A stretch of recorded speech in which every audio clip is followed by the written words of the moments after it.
Prof, from the way you're going, it looks like we should brace ourselves for more hard times. Is that what it is? That's what it means. You can get, somebody can tell you that, you know what, this, but, you know, the reality is there. And Ghana needs to take certain hard decisions. But I think we have to be truthful to ourselves at a certain point. Okay, and be driven by the data.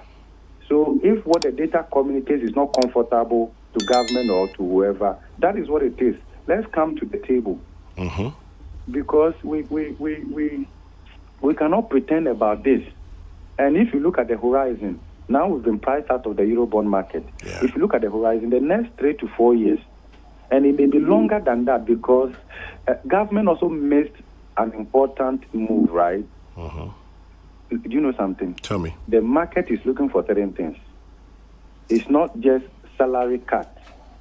It's not fuel allowance to ministers. No. Reduce the number of ministers. That's more effective. Merge some of the ministries.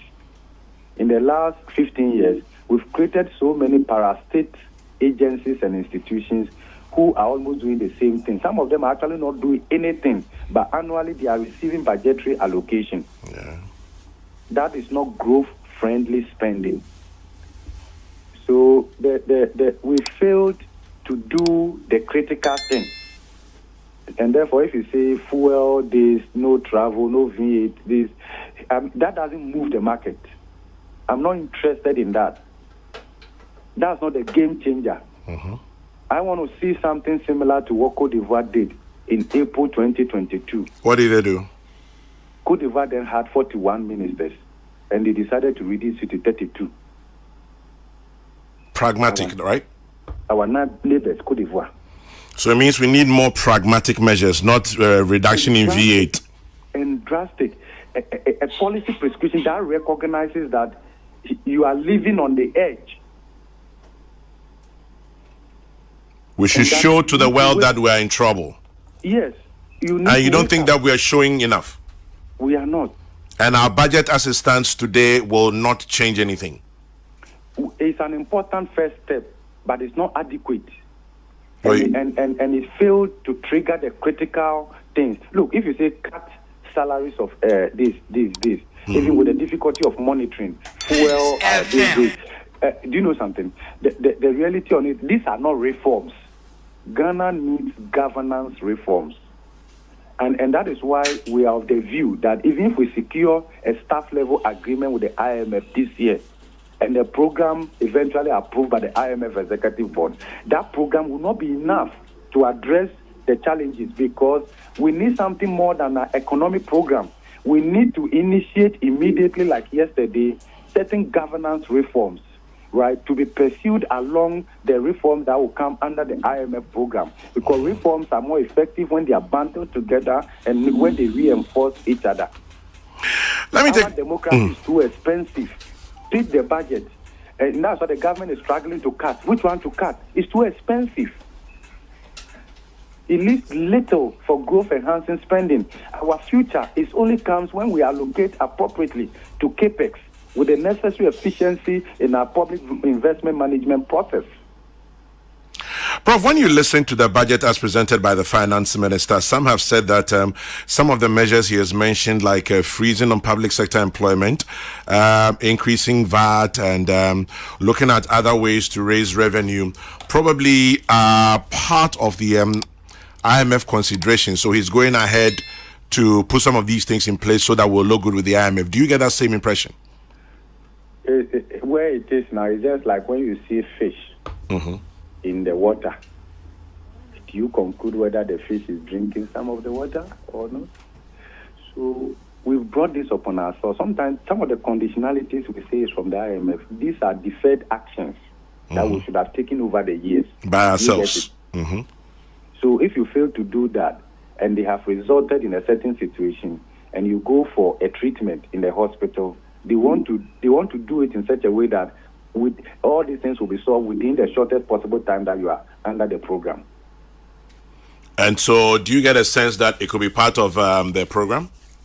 I think that the strategy government would adopt to achieve fiscal consolidation has more to do with us Remember, the IMF doesn't manage our economy for us. No. And that is why, if you check the IMF itself, is very strategic. They said, we were told that they were supposed to come in before the budget will be presented, 15th, and therefore they had to postpone it. The fund will rather come after the budget has been presented. In other words, the fund is waiting to see how the government will use the 2023 budget to demonstrate its commitment, its appreciation of the problem, and how it will deal with it. Of course, the expectation was given that there's been a lot of negotiation in Washington and online and all of that.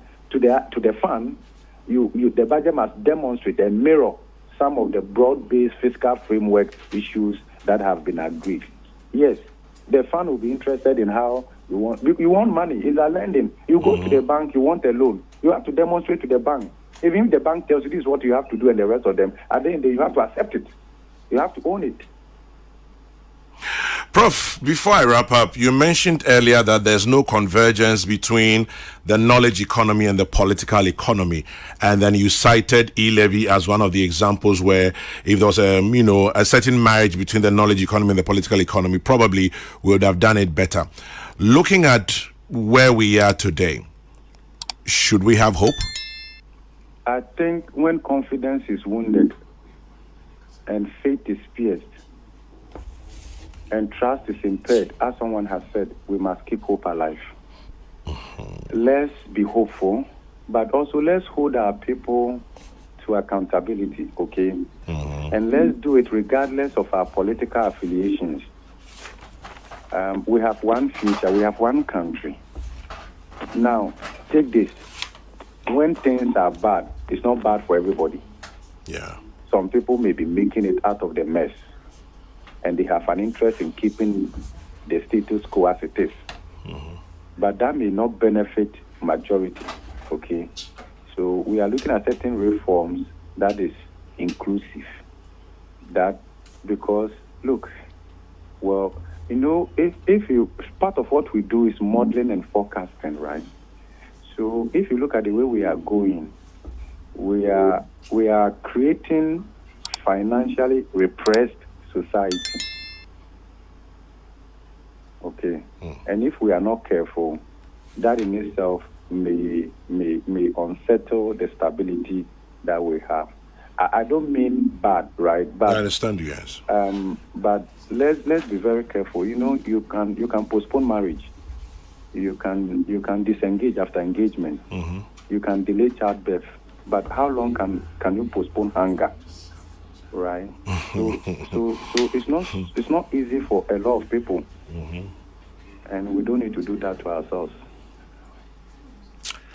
Well. In fact, I need you here in the studio one day for another lecture. This has been quite insightful.